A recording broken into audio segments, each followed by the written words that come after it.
ರಾಜ್ಯ ಸರ್ಕಾರದಲ್ಲಿ ಅತ್ಯಂತ ಮಹತ್ವದ ಬೆಳವಣಿಗೆ. ಸಿಎಂ ಆಪ್ತ ಬಳಗದ ಪ್ರಮುಖ ಅಧಿಕಾರಿಗಳು ದಿಢೀರ್ ರಾಜೀನಾಮೆ. ಹಠಾತ್ ರಾಜೀನಾಮೆ ನೀಡಿದಂತಹ ಸಿಎಂ ಪರಮ ಮುಖ್ಯ ಕಾರ್ಯದರ್ಶಿ.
ರಾಜ್ಯ ಸರ್ಕಾರದಲ್ಲಿ ಅತ್ಯಂತ ಪ್ರಮುಖ ಬೆಳವಣಿಗೆ. ಸಿಎಂ ಆಪ್ತ ಬಳಗದ ಪ್ರಮುಖ ಅಧಿಕಾರಿ ದಿಢೀರ್ ರಾಜೀನಾಮೆ.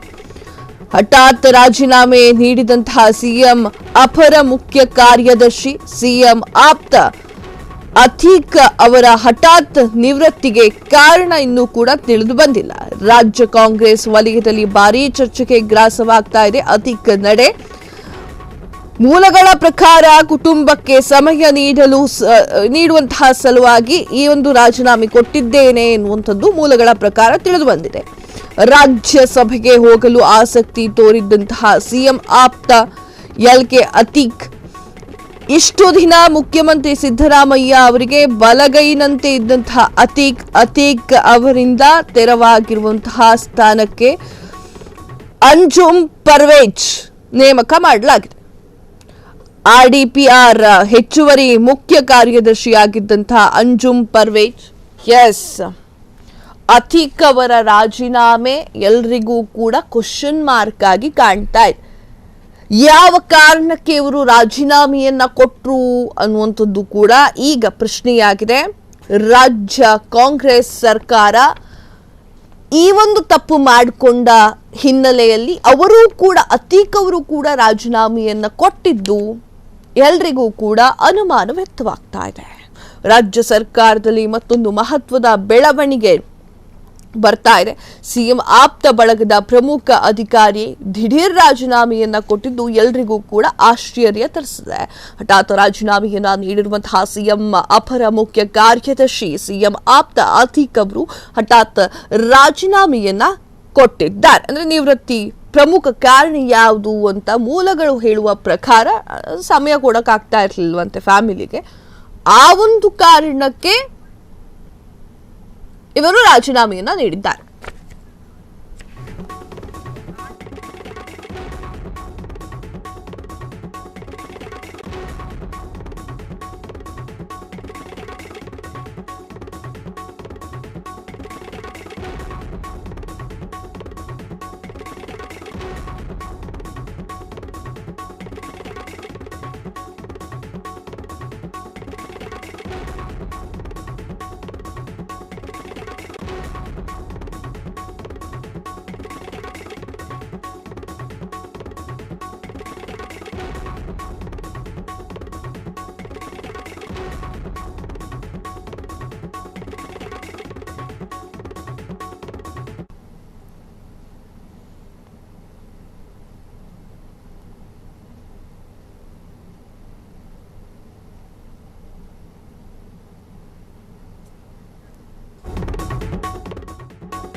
ಬಿಡಿಎ ಆಡಳಿತ ಯಂತ್ರಕ್ಕೆ ನೂತನ ಕಮಿಷನರ್ ಮಣಿವಣ್ಣನ್ ಚುರುಕು.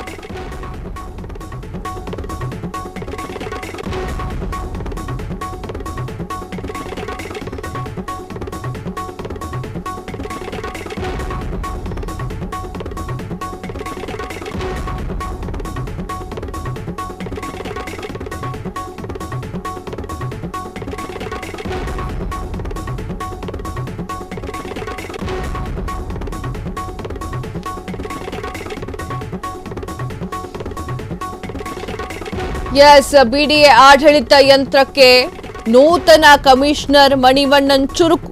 ಅಧಿಕಾರ ವಹಿಸಿ 3 ದಿನಕ್ಕೆ ಜನರ ಸಮಸ್ಯೆಯನ್ನ ಆಲಿಸ್ತಾ ಇರುವಂತಹ ಮಣಿವಣ್ಣನ್ ಈ ಹಿಂದಿನ ಕಮಿಷನರ್ಗಳು ಜನರ ಸಮಸ್ಯೆಯನ್ನ ಆಲಿಸೋಕೆ ಕಳ್ಳಾಟವನ್ನು ಮಾಡ್ತಾ ಇದ್ರು. ಆದ್ರೆ ಬಿಡಿಎನಲ್ಲಿ ಖುದ್ದು ಜನರ ಸಮಸ್ಯೆಯನ್ನ ಆಲಿಸ್ತಿರುವಂತಹ ನೂತನ ಕಮಿಷನರ್ ಮಣಿವಣ್ಣನ್ ಅಧಿಕಾರ ವೈಖರಿ ಹೆಂಗಿದೆ ಗೊತ್ತಾ ನಿಮಗೆ?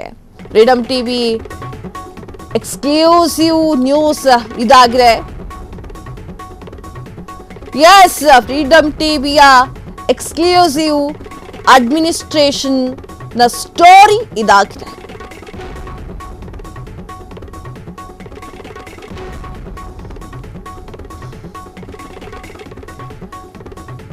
ಬಿಡಿಎನಲ್ಲಿ 108 ಸಮಸ್ಯೆಗಳಿದ್ರೂ ಕೂಡ ಕಮಿಷನರ್ ಭೇಟಿಗೆ ಜನರಿಗೆ ಅವಕಾಶ ಇರಲಿಲ್ಲ.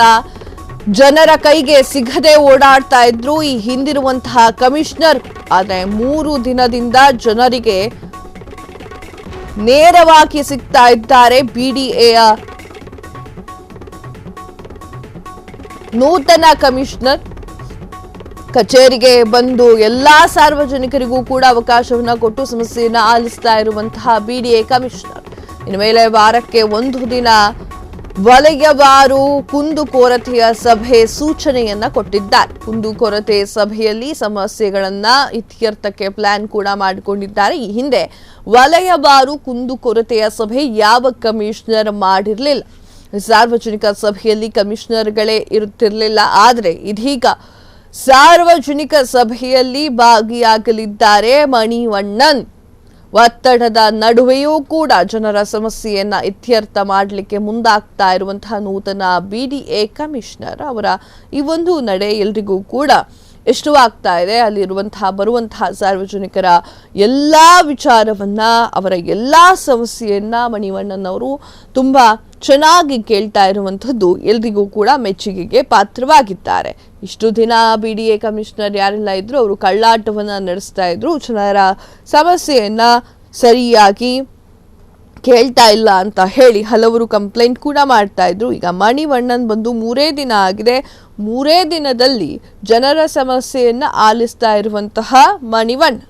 ಕ್ಷಣ ಕ್ಷಣದ ಸುದ್ದಿಗಳಿಗಾಗಿ ಫ್ರೀಡಂ ಟಿವಿ ಸಬ್ಸ್ಕ್ರೈಬ್ ಮಾಡಿ, ಲೈಕ್ ಮಾಡಿ ಹಾಗೂ ಫಾಲೋ ಮಾಡಿ. ಹೊಸ ಸುದ್ದಿಗಳ ನೋಟಿಫಿಕೇಶನ್ಗಾಗಿ ಬೆಲ್ ಐಕಾನ್ ಮೇಲೆ ಕ್ಲಿಕ್ ಮಾಡಿ.